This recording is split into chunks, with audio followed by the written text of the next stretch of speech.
Under the Silent Echo, December 1941. The abandoned textile mill outside Malaya echoed with whispered prayers in 3 languages as 27 civilians huddled in its basement. British plantation families, Dutch engineers, and Chinese merchants who had fled too late when the Japanese advance swept through the peninsula like wildfire. Above them, the irregular thud of boots on wooden floors signaled another patrol passing overhead. They had been hiding here for 6 days, surviving on rainwater and stale rice, while the systematic house-to-house searches grew closer each morning. Margaret Chen pressed her eye to the crack in the foundation stones, watching shadows move across the courtyard. Her grandfather's Lee-Enfield rifle rested against the damp wall beside her, its bolt worn smooth by decades of careful maintenance. The weapon felt both familiar and foreign in this place, a relic from the Scottish Highlands, where she'd spent childhood summers learning to shoot tin cans and understand the weight of history. "That antique will just get us all killed faster," Dr. Harrison had said during their desperate flight from Singapore. The elderly physician still cast disapproving glances at the rifle, as if its presence somehow made their situation more dangerous rather than less. Even her own father, Chen Wei-ming, questioned her decision to carry it. "What use is one rifle against a battalion?" he'd whispered in Cantonese, his merchant's pragmatism warring with paternal concern. But Margaret knew something they didn't. During those Highland summers, her grandfather had taught her more than marksmanship. He'd shared the art of silent cover, a technique he'd developed during the guerrilla phases of the South African campaign. It wasn't about killing enemies. It was about creating the illusion of larger forces, about psychological pressure applied with surgical precision. "One shot from an unknown position," he'd explained while they'd tracked deer through morning mist, "can do more than 100 shots from a known one, make them afraid of what they can't see." The sound of engines grew louder outside. Margaret counted vehicle after vehicle, more than the usual patrol. Through her crack in the stones, she watched Japanese soldiers spilling from trucks, their movements purposeful and organized. This wasn't another search. This was an occupation. She crawled back to where the others waited in the darkness. Mrs. Patterson, the plantation manager's wife, clutched her 2 young children. The Vanderberg brothers, Dutch hydraulic engineers, sat with their heads in their hands. The Chinese families had formed a tight circle, their quiet prayers barely audible. "They're setting up a permanent position upstairs," Margaret whispered, translating as she overheard fragments of Japanese commands. "This building, they plan to use it as a detention center." Dr. Harrison's face went pale. "How long before they search down here?" Margaret listened to the organized sounds above, equipment being moved, orders being shouted, the systematic preparation of a military installation. Hours, maybe less. The basement fell silent, except for the sound of children's frightened breathing. 27 people, too weak to run, too many to hide effectively, completely surrounded by enemy positions. In the corner, young Timothy Patterson began to cry softly into his mother's shoulder. Margaret's hand moved to the Lee-Enfield stock. The wood was dark with age and oil, polished by her grandfather's hands through 2 wars. She thought of his voice in the Highland morning. "Sometimes, lass, the best way to fight a larger force is to convince them they're fighting an even larger one." If stories like this make you question what you'd do in someone else's boots, tell us in the comments how you imagine you'd react in this camp. And stay with us for the next chapters. How do you measure courage when every choice leads to danger? At dawn on the 7th day, Margaret studied the enemy patrol patterns through her foundation crack. The Japanese squad operated on rigid schedules, guard rotations every 90 minutes with mechanical precision. But more importantly, they were nervous, constantly checking shadows, jumping at sounds, their weapons always ready. They expected resistance, but didn't know where it might come from. This fear, she realized, was her greatest weapon. "What are you planning?" Dr. Harrison asked, noticing her intense observation of the enemy positions. "Something my grandfather taught me," Margaret replied, checking the Lee-Enfield's action. about making them see ghosts where there are none. The Dutch engineer, Willem van der Berg, crawled over to join the conversation. "I mapped the drainage system when we first arrived," he whispered. "These old mill foundations connect to the adjacent buildings through the storm sewers." Margaret's pulse quickened. "How far do they extend?" 300 yards in multiple directions, built during the British expansion in the 1920s. Willem sketched rough lines in the basement dirt. You could move unseen beneath their entire perimeter. Dr. Harrison shook his head violently. "This is madness. One woman with an antique rifle against a trained squad. Margaret, I've seen what happens to civilians who resist.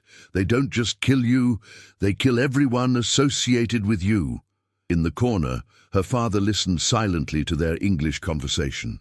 Chen Wei-Ming had built his trading business on careful calculation of risks and rewards. When Margaret explained the plan in Cantonese, his response was immediate. "Your grandfather's rifle won't save 27 people, daughter." No, Margaret agreed, "but their fear might."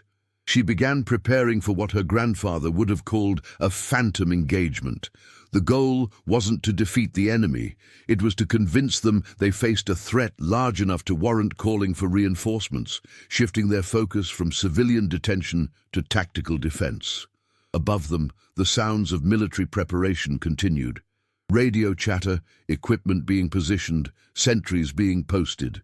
Through fragments of overheard conversation, Margaret learned they planned to begin processing captured civilians by midday. The basement would be searched within hours. Mrs. Patterson approached with her children. "What can we do to help?" she asked quietly. "Keep the children calm," Margaret replied. "And if this works, be ready to move quickly when I give the signal." Timothy Patterson, barely 8 years old, tugged at Margaret's sleeve. "Will the soldiers hurt us?" Margaret knelt to his level, thinking of her grandfather's words about courage. Sometimes the scariest thing isn't what you can see, it's what you think might be out there. We're going to use that. As 0830 hours approached, Margaret prepared to execute the first phase of her grandfather's doctrine. She wrapped the Lee-Enfield in her nursing cloak, checked the rifle's 8 remaining rounds, and began crawling toward the drainage access Willem had identified. The freezing water in the storm sewer hit her like a physical blow, but she forced herself forward, 300 yards through complete darkness, following Willem's whispered directions, until she emerged in the basement of a building with clear sightlines to the mill's courtyard. From this position, she could see their command vehicle, its radio antenna gleaming in the morning sun. The same vehicle that coordinated their systematic civilian searches throughout the region. Margaret thought of her grandfather's teaching. The first shot sets the tone for everything that follows. Make it count, but make sure they can't find where it came from. She settled the Lee-Enfield stock against her shoulder, lined up the sights on the radio antenna, and took a breath. 26 people in a basement were counting on what happened in the next few seconds. The shot echoed across the compound like thunder. The bullet's impact shattered the radio antenna in a shower of metal and sparks. Immediately, the entire Japanese squad dove for cover, shouting contradictory orders in rapid Japanese. But Margaret had already moved. The genius of silent cover lay not in the shooting but in the repositioning. Before the enemy could triangulate her position, she was crawling back through the drainage system, emerging from a storm culvert 2 blocks away. Her second shot, 30 minutes later, shattered a window in the building opposite her original position. The psychological effect was immediate. The Japanese squad began treating the mill complex as if it were surrounded by invisible enemies. From her new position, Margaret could see the soldiers scanning rooftops and windows, their movements increasingly frantic. They'd radioed for support. She could see more vehicles approaching in the distance. Perfect. Every additional soldier focused on perimeter defense was one less focused on searching for civilians. Her third shot disabled a vehicle tire. Her fourth destroyed a stack of ammunition crates. Each carefully placed round created maximum disruption with minimal bloodshed, and each shot came from a completely different location. In the basement, the 26 refugees listened in amazement as the building above them filled with sounds of defensive preparations rather than prisoner processing. Dr. Harrison, who had predicted disaster, now watched Margaret's empty firing position with something approaching awe. "She's creating the impression of multiple snipers," Willem van der Berg whispered to his brother. "Classic misdirection." Chen Wei-Ming spoke quietly to his daughter through the foundation crack when Margaret briefly returned. "Your grandfather would be proud," he said in Cantonese. "But how long can this work?" "Long enough," Margaret replied, checking her remaining ammunition. 4 rounds left. Above them, Japanese voices grew more urgent. Through her limited understanding of their language, Margaret caught fragments. "Resistance cell, coordinated attack, request immediate reinforcement." The transformation was remarkable. What had been a simple detention operation was becoming a major tactical engagement. Her 5th shot targeted communication equipment on the building's roof. The 6th destroyed a searchlight that would have made nighttime movement impossible. By noon, the mill had become a fortress under siege. But the siege existed only in the minds of its Japanese occupiers. Mrs. Patterson's children, initially terrified by the gunfire, had begun to understand they were witnessing something extraordinary. Timothy whispered to his younger sister, "The lady is making them scared of shadows." "Doctor." Harrison approached Margaret during one of her brief returns to coordinate the next phase. "I owe you an apology," he said quietly. "I called your grandfather's rifle an antique. I was wrong." "The rifle is an antique," Margaret replied, checking the Lee-Enfield's action, "but the idea behind it isn't." As afternoon approached, Margaret realized the growing Japanese presence had created an unexpected opportunity. Their defensive positions all faced outward, anticipating attacks from the surrounding buildings where she'd been firing. The basement exit, originally blocked by enemy guards, was now completely undefended as all personnel focused on perimeter security. She began preparing the refugees for the most dangerous part of her grandfather's doctrine, the withdrawal. 27 people would have to move through an evacuation route that took them directly beneath the positions of soldiers scanning the horizon for threats that didn't exist. "When I fire the last 2 shots," she whispered to the group, "you'll have a 15-minute window. Follow Willem to the drainage access. Move quietly, stay together, and don't look back." Chen Wei-Ming clasped his daughter's hand. "What about you?" Margaret smiled, thinking of Highland mornings and her grandfather's voice. "Someone has to convince them the ghosts are still out there. Do you think you'd cling to what you were taught back home, or to what your own eyes see in a place like this? Comment which side you'd lean toward, and share this episode with someone who loves real human stories from history. What transforms an antique into a lifeline? Margaret's 7th shot came from the building furthest from the mill, shattering another window and drawing the Japanese soldiers' attention even further from the basement exit. As the sound echoed across the courtyard, 27 civilians began the most harrowing journey of their lives. Willem van der Berg led the way through the drainage system, his engineer's knowledge of the mill's infrastructure guiding them through passages barely wide enough for adults. Mrs. Patterson carried young Timothy while her husband helped with their daughter. The Chinese families moved with quiet determination, understanding that silence meant survival. Dr. Harrison, despite his earlier skepticism, proved invaluable in helping the elderly and injured navigate the cramped spaces. His medical training allowed him to assess who needed assistance and how to provide it without making noise that might carry to the surface. Above ground, Margaret fired her 8th and final shot, targeting the command vehicle's remaining antenna. The Japanese response was immediate and overwhelming. Soldiers converged on what they believed was the sniper's position while radioing frantically for additional support.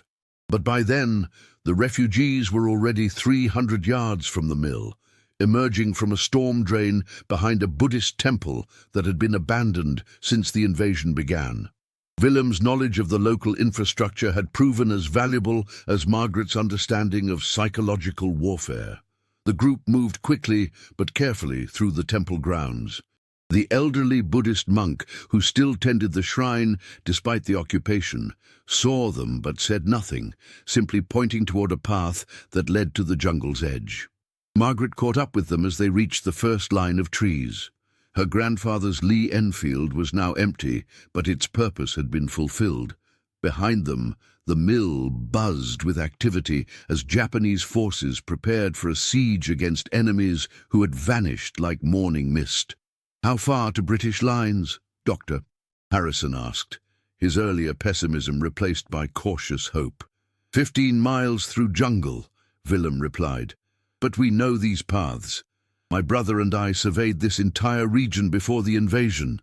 The journey took them through rubber plantations abandoned by fleeing British managers, past Malay villages where families peered cautiously from windows, and along streams where they could refill their water containers and rest briefly. As they walked, Margaret reflected on her grandfather's teachings. The Lee-Enfield had been crafted in 1903, carried through the Boer War, maintained through decades of peace, and finally used to save 27 lives without killing a single enemy soldier. Perhaps that was the most profound evolution of all, turning a weapon of war into an instrument of salvation. Chen Wei-Ming walked beside his daughter for much of the journey, their earlier disagreement forgotten in the face of what she had accomplished. "Your grandfather's techniques worked," he said in Cantonese.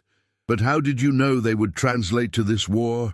"Fear is the same in any language," Margaret replied, "and so is hope." They reached British defensive lines as evening fell, guided by the sound of familiar accents and the sight of Union Jack flying over a hastily constructed checkpoint. The soldiers who received them were amazed by the story. 27 civilians escaping from under the noses of an entire Japanese squad. But Margaret's work wasn't finished. As the refugees were processed and given food and medical attention, she realized that her grandfather's silent cover technique had achieved something beyond their immediate escape. It had forced the enemy to waste resources, redeploy forces, and treat every shadow as a potential threat.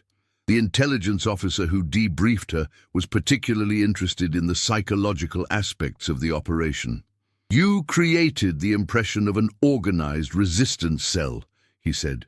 "They'll be looking for ghosts in every building for weeks." Margaret nodded, understanding that her grandfather's innovation was evolving from 19th century battlefield tactics into 20th century psychological warfare. The most powerful weapons weren't always the newest or most destructive. Sometimes they were the ones that made enemies defeat themselves through their own assumptions and fears.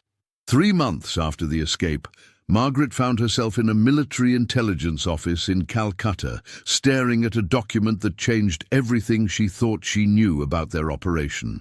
The British intelligence officer, Colonel Morrison, had summoned her to review Japanese communication intercepts from the period following their escape. "Miss Chen," Morrison said, sliding a translated document across his desk, "you need to see this." The report detailed Japanese tactical assessments from Malaya, specifically mentioning the mill incident. But what shocked Margaret wasn't the military analysis. It was the personal notation from the Japanese commander who had led the search operation. Lieutenant Colonel Yamamoto Hiroshi had written, "The precision and restraint shown by the unknown resistance cell suggests highly trained operatives with specific orders to avoid casualties. This indicates either British Special Forces or local personnel with professional military instruction. The fact that no shots targeted personnel, only equipment, reveals a discipline unexpected in civilian resistance movements." But it was the final paragraph that made Margaret's hands tremble as she read. "Found personal items left by civilians in the mill basement, children's drawings, a Chinese prayer book, and a letter written in English by someone named Margaret. The presence of families suggests our intelligence about organized resistance may be incorrect." recommend investigation into whether we engaged civilian refugees rather than military operatives. Colonel Morrison watched her carefully. The Japanese commander figured out what really happened, he said quietly. At least partially. Margaret stared at the document. Then why didn't they pursue it? Because his superiors didn't want to hear it. They needed the mill incident to be evidence of sophisticated British resistance networks. It justified their resource allocation, their tactical responses, their entire approach to counterinsurgency in Malaya. The revelation recontextualized everything. Her grandfather's silent cover technique had worked so well that the enemy command structure chose to believe their own fear-driven assumptions rather than investigate the simpler truth. The Japanese war machine had made Margaret Chen's 8 rifle shots into evidence of a phantom army. Morrison continued. Yamamoto's report was buried. His career suffered because his conclusions contradicted the narrative his commanders needed. But his analysis was correct. You created the illusion of a professional resistance cell so effectively that they couldn't accept it might have been one woman with her grandfather's rifle. Margaret thought of her grandfather's words. Make them afraid of what they can't see. But she'd done more than that. She'd made them see what they expected to see, what their doctrine and training told them must be there. There's more, Morrison said, producing another document. This is from our intelligence assessment of Japanese tactical adaptations following the mill incident. The report detailed how Japanese forces throughout Malaya had modified their civilian detention procedures, increased security around temporary installations, and allocated additional resources to counter sniper operations. All because 27 refugees and 8 carefully placed shots had convinced them they faced an enemy that didn't exist. Margaret realized her grandfather's technique hadn't just saved 27 lives, it had influenced enemy strategy across an entire theater of war. The psychological impact had rippled far beyond that single morning at the mill. Miss Chen, Morrison said, we'd like you to train other operatives in these techniques. Your grandfather's methods, adapted for this war, could save many more lives. But Margaret found herself thinking about Lieutenant Colonel Yamamoto Hiroshi, the enemy commander who had seen the truth but been silenced by his own command structure. In trying to understand his opponents, he had shown more wisdom than his superiors who preferred comfortable illusions to uncomfortable realities. She thought about the monk at the temple who had pointed them towards safety without a word, about Willem van der Berg's engineering knowledge and Dr. Harrison's medical skills, about her father's merchant's understanding of risk and calculation. The operation had succeeded not because of any single person's heroism, but because different kinds of knowledge and courage had combined in ways no military manual could anticipate. The Lee-Enfield sat in the corner of Morrison's office, cleaned and maintained, but no longer needed. Her grandfather's rifle had become something larger than itself, a symbol of how traditional wisdom could adapt to new circumstances, how fear could be turned into an ally, and how the most effective resistance sometimes looked nothing like what anyone expected. 2 years later, in a small cottage outside Edinburgh, Margaret Chen sat by her fireplace reading a letter that had found its way to her through Red Cross channels. The return address was marked only with Japanese characters and a post office box in occupied Singapore. The letter was in careful English. Miss Margaret Chen, my name is Yamamoto Hiroshi, formerly Lieutenant Colonel, Imperial Japanese Army. I write this, knowing it may never reach you, but hoping you will understand what your actions taught me about the nature of warfare and humanity. I was the officer who investigated the mill incident in Malaya, December 1941. My report concluded that the engagement involved civilian refugees, not professional resistance operatives. This conclusion was rejected by my superiors, who preferred to believe they had encountered evidence of organized British networks. I have since learned through sources I cannot name that my assessment was correct. You were indeed civilians, families with children, elderly people, merchants and engineers and medical personnel. And yet, you achieved something no military unit accomplished in that region. You made an entire company question everything they thought they knew about their enemies. Your grandfather's rifle, which our intelligence recovered from the mill site, bore engravings indicating service in the South African War. We kept it as evidence of British military involvement. I have now arranged for its return through intermediaries to your family. A weapon that served 3 wars should rest with those who understand its true value. Margaret set the letter aside and looked at the Lee-Enfield, which had indeed arrived by mysterious courier 3 days earlier. The rifle showed new wear, Japanese armorer's marks, careful maintenance, and a small notation in Yamamoto's handwriting inside the trigger guard. Courage takes many forms. Dr. Harrison visited her often, still marveling at their escape and its aftermath. During his most recent visit, he'd brought news from Willem van der Berg, who was helping design irrigation systems for post-war reconstruction in Southeast Asia. He says the Japanese kept that mill fortified for 3 months, Harrison told her. They never figured out they were guarding against ghosts. But Margaret had learned from Yamamoto's letter that the story was more complex. The Japanese commander had understood the truth, but been silenced by a command structure that needed to believe in organized resistance networks to justify their own fears and failures. She thought often about the monk who had helped them escape, the families in her father's trading community who had hidden supplies for refugees, and the countless small acts of courage that never appeared in military reports. The mill incident had become a case study in Japanese intelligence training, cited as evidence of sophisticated British guerrilla networks operating throughout Malaya. Her grandfather's techniques had evolved from 19th century battlefield innovation into 20th century psychological warfare, but perhaps their most important lesson was simpler. The most powerful weapons weren't always the newest or most destructive. Sometimes they were the ones that made enemies defeat themselves through their own assumptions and fears. Margaret opened her writing desk and began composing her own letter, not to Yamamoto, whose whereabouts remained unknown, but to the military historians who had begun documenting unconventional operations from the war. She wanted to ensure the real story was preserved, not just the tactical success, but the human cost of carrying truths that contradicted comfortable narratives. Her grandfather had taught her to make enemies afraid of what they couldn't see, but the war had taught her something else.